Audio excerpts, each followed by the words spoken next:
Hello everyone, welcome to our channel once again. Please leave a like on this video and subscribe to our channel for more updates, and also leave a comment to express your thoughts on this.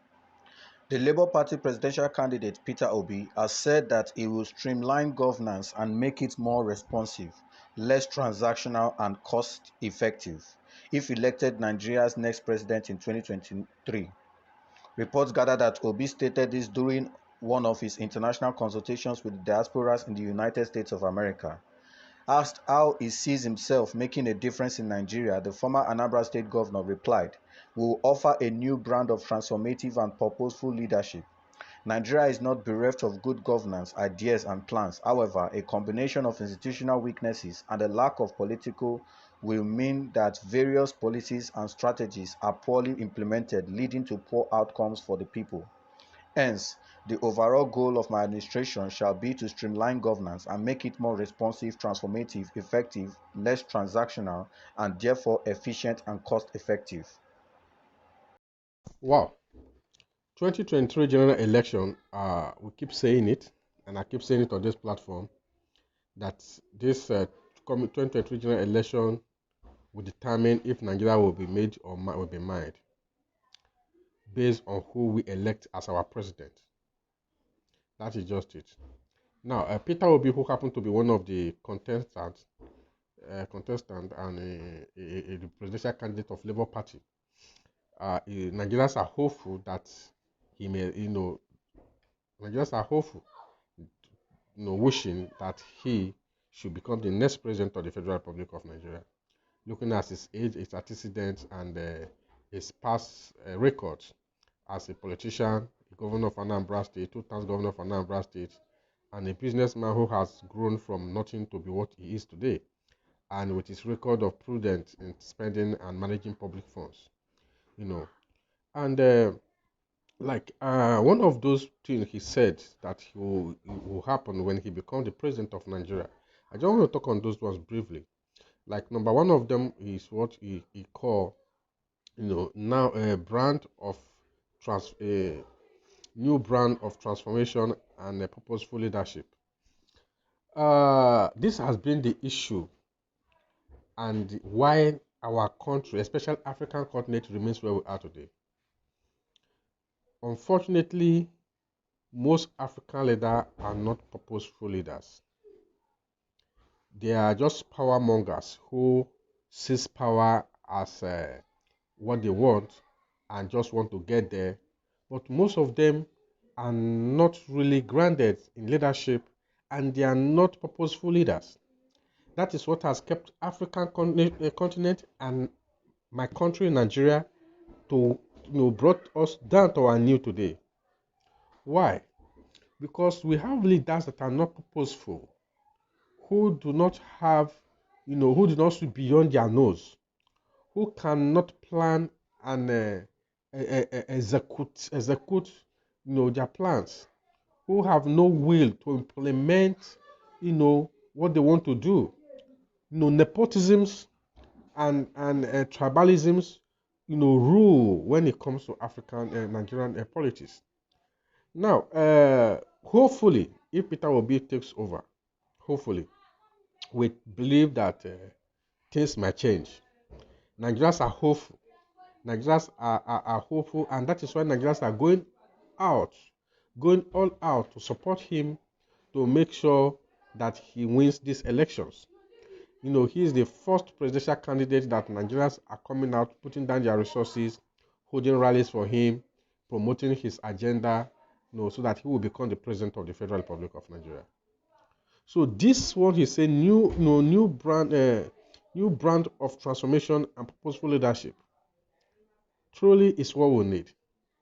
But it's more, this is campaign season. But one thing is saying, another thing is implementing. That is just it. Now, the second one, he mentioned about institution weaknesses. Yes, that is another factor. The institution weaknesses. In every developed world, the institutions are strong enough to stand on their own and not being influenced by presidents or governors or people in power.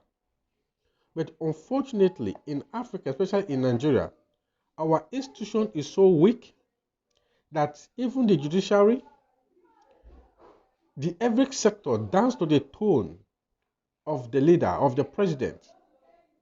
So in so doing, they are not able to deliver to the people the dividend of democracy. Let's take, for instance, the police. It's an institution. The army, the EFCC, the ICPC. Let me use the EFCC and the ICPC. These are an institution that who have instituted to fight against corrupt practices in the country. But unfortunately, these institutions are so weak because they have the interference of governance, the interference of the presidency. They are not strong enough as individuals to carry out and work, and make sure that people are being brought to book. If you are the member of a leading political party and you are the member of the ruling party, you might likely, no matter what you do, your sin might be forgiven. But in a situation where you have a strong institution, that won't happen. That will happen because the institution will make sure that they do things the way it should be done. But what do we see here? The Mr. President or a minister will give a call to the chairman of such institutions, and the case is over.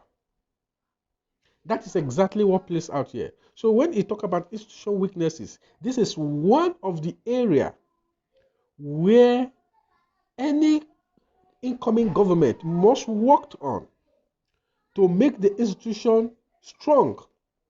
Let's take, for instance, the INEC, the National Independent Electoral Commission.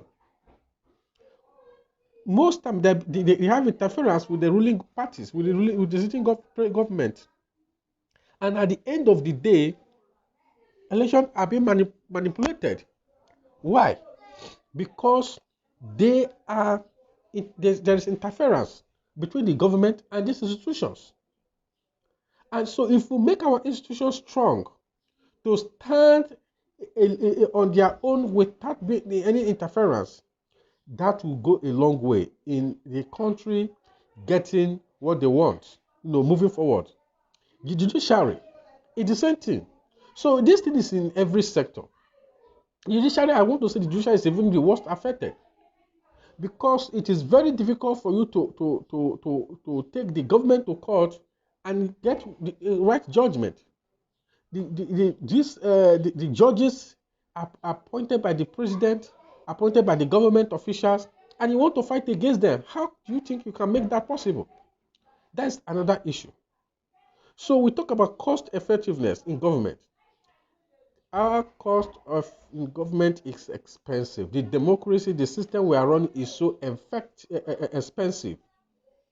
From the House of Assembly, from the presidency to the House of Rep and the Senate, those two sectors, in fact, I think that is what that brought us to our news.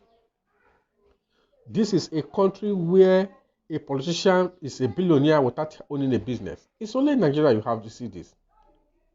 There are people who are politicians all their life. They've never done any businesses in their life, but relying on government funds. And this, the way we spend the government money is what has made our nation to be what it is today. That's what has made it to be what it is today. Well, thank you for tuning in. I want you to feel free to comment below. Let's know your take concerning this, and also subscribe to our channel for update on this and more. Thank you.